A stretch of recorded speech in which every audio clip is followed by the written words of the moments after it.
So I have a Roland Juno2, this guy, and if you've seen my other videos, you've seen him before. And all I'm about right now is like trying to exploit a 1986 keyboard with minimal user controls, and to sort of tear it apart and see what I can get to, tear it apart metaphorically, via MIDI channel, which I'm currently running to a standard USB interface to the computer. But what I'm trying to demo today is I now have the ability to get in and sort of modify these patches real time. And so I was reading the manual, and this is like the oscillator bank for the Juno 2.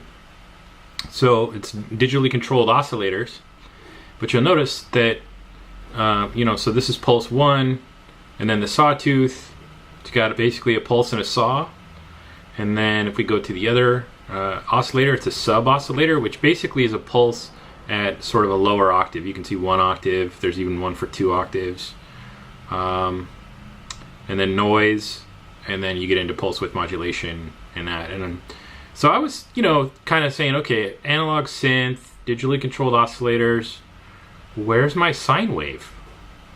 And not knowing too much about sound design, but you just look at an old Moog and you see a sine wave oscillator. You look at like an ARP 2600, you see a sine wave.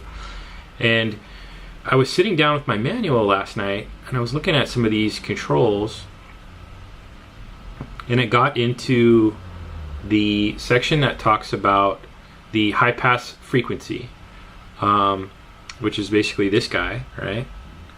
Which either lets it, but this is sort of the frequency bank, right? So this is the high pass frequency. You can see where number 1 is off, number 0 is actually an emphasized low end, and the rest of it's about doing cutoffs. So we're starting to get into standard filter type things, right? So when you get into the VCF frequency, the cutoff specifically, and you're familiar with cutoff by now if you've done any electronic music. It's one of the most popular filter controls. But I noticed on this one, and I thought it had to do with what you see here, like where does it cut off on a given frequency for like a tone. But what it's also kind of implying here is that as you decrease the value, the cutoff frequency will come down, and the waveform will gradually become an approximation of a sine wave, and then the sound will fade out, and then it's controlled by 0 through 127 in sysex or MIDI terms, right? So, and it shows this here, and it's like basically by using the cutoff on my pulse wave, I can get a sine wave. I can also get sort of a saw sine, which I've never even heard of, but so I had to see this in the scope. So what I'm doing today is I've got FFT scope going on, and it's basically a free app you can download, and I'll post a link in the info for this video. But I'm gonna trigger basically a pulse width on my synth. Okay, so now we have a pulse width, right? And I'm controlling that through Touch OSC. Right, I basically have my my square wave going. Right, that's it. All the other oscillators are dialed out, so you should only be hearing a square wave. I mean, I can manipulate the range, but it's still a square wave, right? So what the manual was implying is if I go to my cutoff, which is this guy over here, I should start to be seeing a sine wave as I bring it down. So I'm going to do that now. Alright, so this is what it sounds like. A very familiar sort of cutoff filter, right? But check out what it does to the wave. This was kind of cool.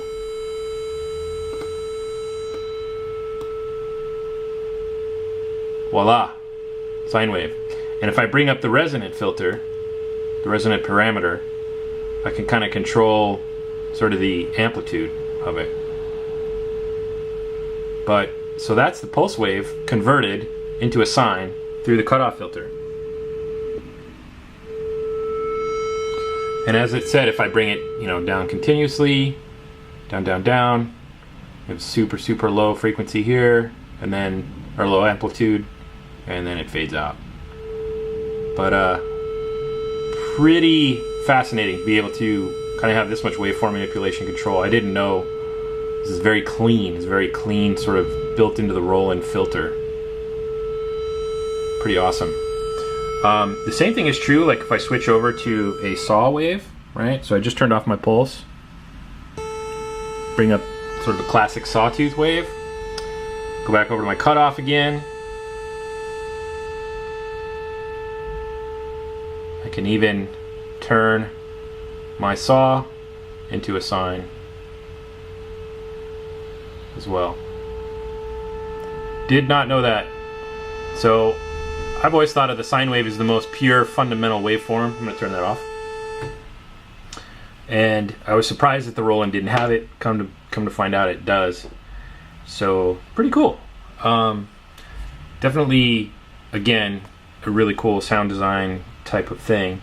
I know sine waves are pretty boring, but still sort of intriguing to figure out how to get there. And I couldn't have done it without using Touch OSC through peer data to control the internal parameters of my Juno in real time. I mean, I could have done it, but it would have been just really painful. So again, thanks to the dude who wrote this, and I will post links to his info as well. But yeah, some sound theory for you on an old analog synth. Cheers. Bye.